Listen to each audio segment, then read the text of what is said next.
Probably the most underrated skill in public speaking happens to be posture.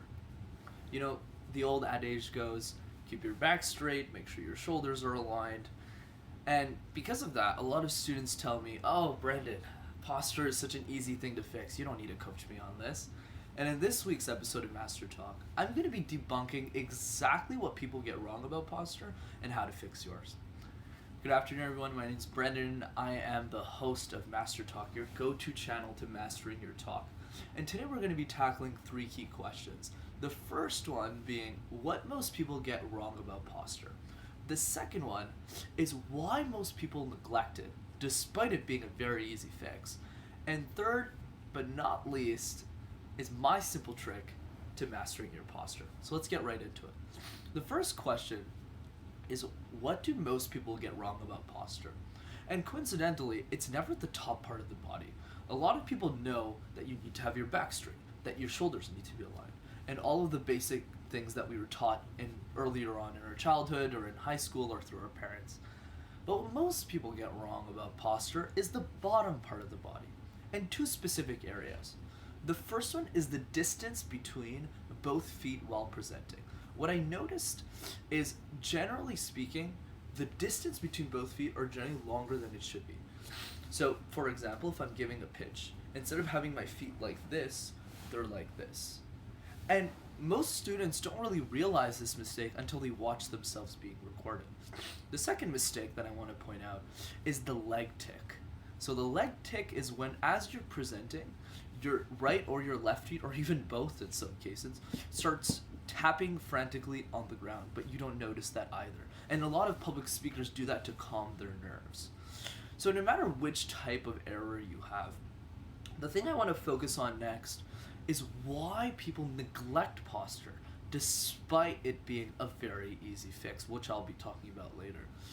So the thing I want to point out here is, once you're starting out as a public speaker, you have like 10 things to think about at the same time. Mastering silences, removing your ums and ahs, getting your posture right, and above all, making sure what you're saying in your content and your pitch makes sense, right? Let's take me as an example. Like, at this stage in my public speaking journey, since I've already mastered silences, since I've already used ums and ahs and removed them completely from my presentations, well, I say very little now, less than like maybe 1%. When I think about pitches and when I'm giving a presentation to somebody, ums and ahs and posture and things like that I never think about, right? So it's much easier for me to just focus on my content, focus on wowing my audience. But for most beginners, that's not the case. There's so many things to master. It's like starting to play tennis for the first time. You have to think about how to serve correctly. You have to make sure you hit the ball at the right time so you don't miss the serve. There's so many things that come to mind. So the question we need to ask ourselves is not really how to perfect posture, but rather how do we implement posture in our presentations in a way that we never have to think about it. And that's exactly where my simple trick comes in, question number 3, which is, how do we master posture? And I believe that the best way of going about this is sticking together. And that's the exercise that I like to call it. So essentially what stick together is you glue your feet together as you're presenting. I know this sounds weird, but hear me out. Generally speaking, when I used to master posture, essentially, when I used to practice it with my accountability partner, which I highly recommend, to have somebody to fact check you and to sense check you and to make sure that your posture is correct.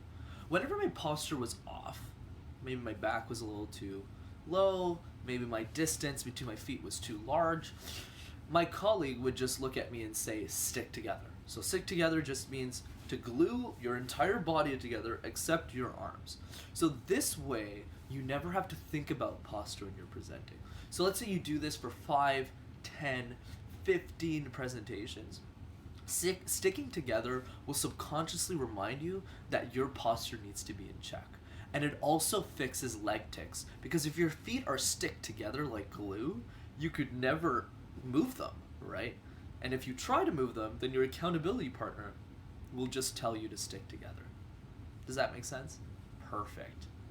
Here's where it gets interesting. So a lot of people will probably say, well, Brendan, I don't want to keep my feet stuck together all the time. I want to move around in my audience. I want to interact with them. And I completely agree with that as well, because that's what I do in my pitches. So here's the catch.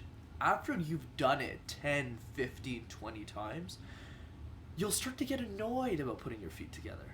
You'll start to be so frustrated that you'll want to move your feet apart.